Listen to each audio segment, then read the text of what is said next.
जी नाज़रीन, इस वक्त हम इस्लामाबाद के एंटी बम डिस्पोजल स्क्वाड जो है उसकी ऑफिस में यहाँ बैठे हुए हैं और हमारे साथ मौजूद हैं मेजर तबस्सुम साहब जो इंचार्ज हैं बम डिस्पोजल स्क्वाड इस्लामाबाद के।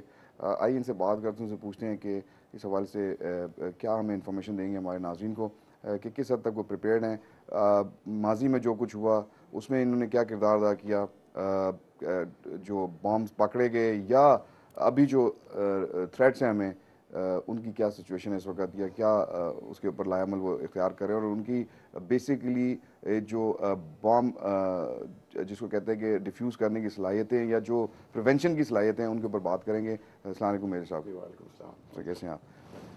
मेरे साहब मुझे बताइए कि आपका जो बम डिस्पोजल स्क्वाड जो है इस्लामाबाद पुलिस का किस हद तक तैयार है? चूँकि माजी में हमने देखा कि कितने यहाँ पे बम धमाके हुए, कितनी ज़्यादा यहाँ पे सुसाइड बॉम्बिंग्स हुई, इसके अलावा कार बॉम्बिंग्स हुई, आपका बेसिकली ऑफिस में भी बॉम्बिंग हो चुकी है। जी हाँ। जो बम डिस्पोजल स्क्वाड है वो प्रिपेयर्ड है और या फुली इक्विप्ड है आपके ख्याल में? सबसे पहली बात तो है कि जब आप बॉम्ब स्क्वाड में आते हैं, एक तो एप्टीट्यूड होना चाहिए इस तरह की सिचुएशन को डील करने के लिए। मेरे पास डेडिकेटेड टीम है माशाल्लाह। हम 34 लोग हैं इस टीम में, मेरे समेत 35 हो जाते हैं। और ये वो लोग हैं जिनका एक्सपीरियंस आर्मी का है, एयरफोर्स का है, और वो एक्सप्लोजिव्स को ही डील करते रहे हैं या इन इक्विपमेंट को वो हैंडलिंग करते रहे हैं। मज़ीद हमने इनको कोर्सेज भी करवाए हैं। तो मेरी टीम जो है यहाँ पे 30 लोगों की टीम और 10-10 लोगों की टीम 8-8 घंटे की शिफ्ट में काम करती है। So we work round the clock 3 टीमों में। जो इक्विपमेंट हमारे पास मौजूद है बिल्कुल लेटेस्ट तो नहीं है, लेकिन इतना ज़रूर है कि हम हर तरह की चीज़ों को हैंडल कर सकते हैं। अच्छा सर, ये भी मुझे बताएं कि जो एग्जिट हमारे एंट्री पॉइंट्स हैं इस्लामाबाद के, वहाँ पे हम देखते हैं पुलिस वाले बेचारे बगैर किसी जैकेट के खड़े होते हैं, वो गाड़ियाँ चेक कर रहे होते हैं, बॉम्ब्स देख रहे होते हैं। बेसिकली वहाँ पे अगर बात की जाए जो जो स्निफिंग डॉग होते हैं वो भी उनके पास नहीं होते, उनके पास कोई इक्विपमेंट भी नहीं होता, उनके पास कोई मेटल डिटेक्टर भी नहीं होता और इस तरह की कोई चीज़ नहीं होती, तो वो रैंडम सी एक चेकिंग होती है। क्या आप समझते हैं इनाफ है वो? नहीं, उसमें मज़ीद बेहतरी की ज़रूरत है, उसमें कोई शक नहीं है। लेकिन आप ये भी देखिए कि गाड़ी को जब भी हम सर्च कर रहे होते हैं या हम नाके पे लोगों को ब्रीफ करते हैं, और मेरी स्क्वाड का ये काम है, हम रोज़ाना हम 10 से 12 नाके के लोगों को ब्रीफ करते हैं कि हाउ टू चेक है व्हीकल। भाई साहब, हम आपसे सिर्फ एक और रिक्वेस्ट करेंगे कि काइंडली हमें अगर अपने इक्विपमेंट्स अगर आप थोड़ा बहुत दिखा सकें, जो आपने रखे हुए हैं बम डिस्पोजल स्क्वाड के हवाले से जो यूज़ होते हैं, अगर कोई बम नाकारा बनाना होता है तो उस हवाले से हमें थोड़ा सा अगर आप शॉर्ट सिखा सकें। Thank you so much sir.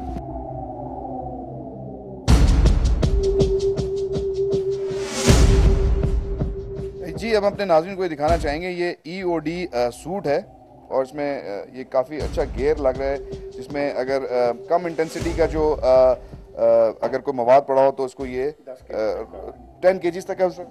इसकी एंड्योरेंस है अबाउट 10 किलोग्राम। ये उसके थर्मल इफेक्ट, फ्रेगमेंटेशन और शॉक वेव तीनों को रोकता है। फ्रेगमेंटेशन यानी कोई स्प्रिंटर्स वगैरह आते हैं तो उसको भी ये रोक लेता है। और ये जो है ये आपके सामने नाज़रीन ये आप देख सकते हैं, और ये इसका हेलमेट है जी, स्पेशल गियर है जो इसमें हेलमेट भी एक हिस्सा है उसका जो यूज़ होता है। ये तकरीबन 48 किलोग्राम्स का है और बहुत ज़्यादा इसमें को पहनने के बाद कूलिंग सिस्टम, इसके नीचे कूलिंग सूट पहना जाता है जिससे बॉडी कूल रहती है। जी, उन्होंने बताया कि ऐसे 4 सूट्स हैं उनके पास। और ये क्या चीज़ है सर? ये एक्सप्लोजिव डिटेक्टर है और ये यहाँ से एक्सप्लोजिव के फ्यूम्स लेता है। ये गाड़ियों में भी हम चेक करते हैं, बिल्डिंग्स को सर्च करते हैं, और अगर कोई हमें पैकेज मिले सस्पिशियस उसको चेक करते हैं। ये डिटेक्ट करने के बाद हमें एग्जैक्टली बता देता है ये कौन सा एक्सप्लोजिव है और फिर हम उसको मज़ीद डिटेल में चेक कर लेते हैं। तो ये आपके सामने इक्विपमेंट सारा हमने आपको दिखाया नाज़रीन, और इक्विपमेंट तो बहरहाल ज़्यादा होना चाहिए, लेकिन जो है वो भी इनाफ है इस्लामाबाद पुलिस की हद तक। बाकी इलाकों में क्या हालात हैं वो तो हम आपको बताएंगे। अभी हम रावलपिंडी के इलाकों में भी जाएंगे जहाँ पे हम देखेंगे कि वहाँ पे बम डिस्पोजल जो स्क्वाड्स हैं वो किस तरह काम करें। लेकिन इस्लामाबाद की हद तक इतना ज़रूर मुझे नज़र आया कि यहाँ पे जो इक्विपमेंट पड़ा हुआ है वो सफिशेंट मुझे नज़र आ रहा है, और जो टीम है वो भी डेडिकेटेड है। नाज़रीन, हम आपको लिए चलते हैं अब रावलपिंडी शहर में, और वहाँ पे आप दिखाएंगे शहर दिफा और बम डिस्पोजल स्क्वाड किस तरह काम कर रहा है, उनके वसाइल में काम कर रहा है। हमारे साथ रहिएगा।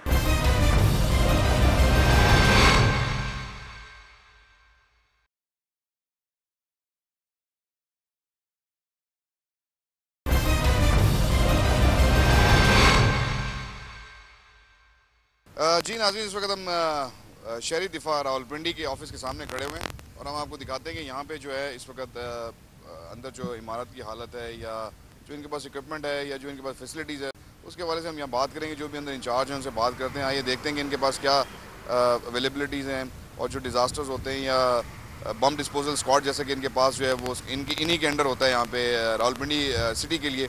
आइए देखते हैं कि इनके पास क्या फैसिलिटीज़ हैं और कितने हद तक ये प्रिपेयर्ड हैं अगर कोई क्लाइमेटी या कोई डिज़ास्टर या बम डिस्पोजल अगर करना पड़ जाए इनको, तो ये किस तरीके से करते हैं। आइए नाज़रीन देखते हैं।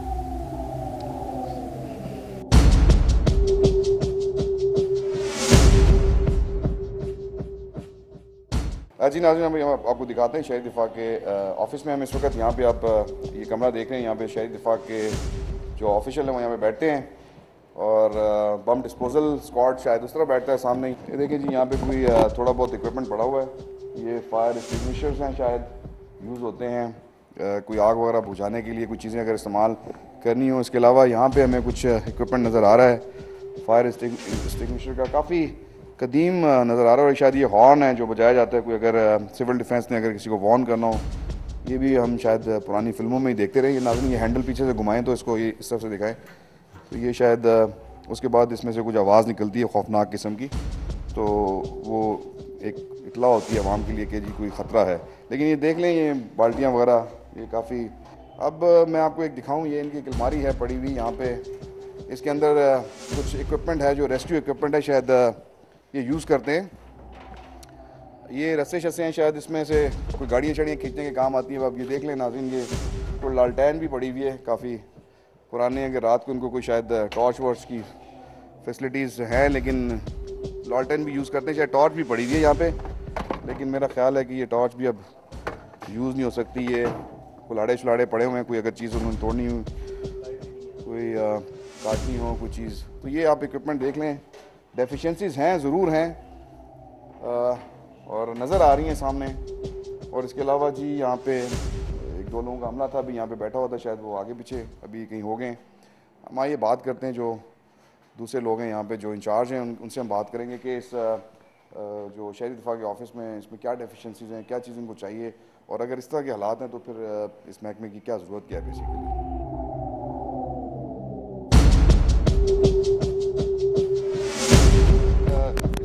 बम डिस्पोजल का स्क्वाड है वो कहीं गया हुआ, ड्यूटी पे गया हुआ जी, कोई इतला आई थी एयरपोर्ट पे ड्यूटी भी है जी, टेक्निकल स्वीपिंग है प्लस बम डिस्पोजल की ड्यूटी पे एयरपोर्ट पे गया हुआ है। अच्छा, ये बताएंगे आपके पास बम डिस्पोजल या अगर यहाँ पे आप अगर कोई आगे थ्रेट आता है या कोई ऐसा मसला आता है तो आपके पास कितने लोग, स्टाफ कितने हैं? 2 आदमी हैं जी हमारे पास, और परमानेंट जो उनसे हमारी 6 वैकेंट पोस्टें हैं, उनको हमने रिकमेंड करके यहाँ पे सिलेक्शन करके रिक्रूटमेंट कमेटी ने तो होम डिपार्टमेंट को भेजी हुई है फॉर अप्रूवल। अच्छा, मतलब मजीद इंडक्शन की भी हो जाएंगे, मजीद और जा रही है। मैंने देखा है कि आप लोगों का जो है ना वो सिस्टम, आप लोग जो हमारे काम तो बहुत आ सकते हैं, लेकिन थोड़ी सी डेफिशिएंसीज हैं, तो मेरा ख्याल है शायद पूरी करने की कोशिश भी कर रही है गवर्नमेंट। पंजाब अभी कोशिश कर रही है जी कि इसको इम्प्रूव करें। अभी इस पर एक कमेटी बना दी गई है हुकूमत पंजाब ने कि इसको ज़्यादा से ज़्यादा इम्प्रूव करें। मुझे ये बताएं कि आपके पास जो बॉम्ब जो अगर डिफ्यूज़ करना हो तो उसके पास जो इक्विपमेंट होता है वो क्या यूज़ क्या करते हैं आप? हमारे पास लेटेस्ट इक्विपमेंट तो नहीं है, लेकिन ये है कि सरे-दस्त जो हमारे पिछले चलता आ रहा है, हमने बेताशा बम डिस्पोज ऑफ किए हैं, और हमारे पास जो इक्विपमेंट है वो टोटली प्लास पेचकस या इस तरह के जो एसेसरीज़ हैं, उसके साथ बम किट नहीं है, बम डिस्पोजल बम ब्लैंकेट नहीं है, लेकिन जो अवेलेबल सोर्सेज हैं उसके साथ हम अपनी मदद आपके तहत उस बम को कोशिश करते हैं डिफ्यूज़ करें और करते रहे हैं। और ये हमें इस बात पे हमें फ़ख्र है कि हमारे पास कुछ न होने के बावजूद भी रावलपिंडी डिस्ट्रिक्ट वो वाहिद ज़िला है पूरे पाकिस्तान में जिसको 4 तगमा इम्तियाज़ मिले हैं सिर्फ इसी खिदमात की वजह से। ये डिस्ट्रिक्ट रावलपिंडी की बात, मैं सिविल डिफेंस की बात कर रहा हूँ कि यहाँ पे 4 आदमी ऐसे जिनको तगमा इम्तियाज़ मिला है सदर पाकिस्तान की तरफ से कि यार आपने इतनी कीमती जानों को बचाया है, सिर्फ और सिर्फ हमारे पास जो रिसोर्स थे उस रिसोर्स के ऊपर। लेकिन सर ये तो आपने वही बात आ गई ना कि अपनी इत्मीनाद की वजह से और ट्रेनिंग की वजह से, इत्मीनाद और ट्रेनिंग की वजह से हमने ये बम डिस्पोज किए हैं, फ्लड में रेस्क्यू किया है, फ्लड में बंदों को बचाया है, बिल्डिंग कोलैप्स हुई हैं वहाँ से फंसे हुए लोगों को बाहर निकाला है। ये ऑन रिकॉर्ड चीज़ें हैं, सारी चीज़ें जितनी भी हैं। लेकिन हमारे पास असल में अगर गवर्नमेंट ऑफ पंजाब या NGOs हमारी हेल्प करें, कुछ लेटेस्ट इक्विपमेंट हमें मिल जाए, तो ये 4 तगमे अभी लिए हैं ना जो उनसे, ये हमारे 4 से 40 तगमे हो सकते हैं सिर्फ डिस्ट्रिक्ट रावलपिंडी में। तमगे तो आपको मिल गए, लेकिन जो हालात आप बता रहे हैं, आप डिफेंस तो हमारी करते हैं लेकिन अपना पर्सनल डिफेंस कोई नहीं है।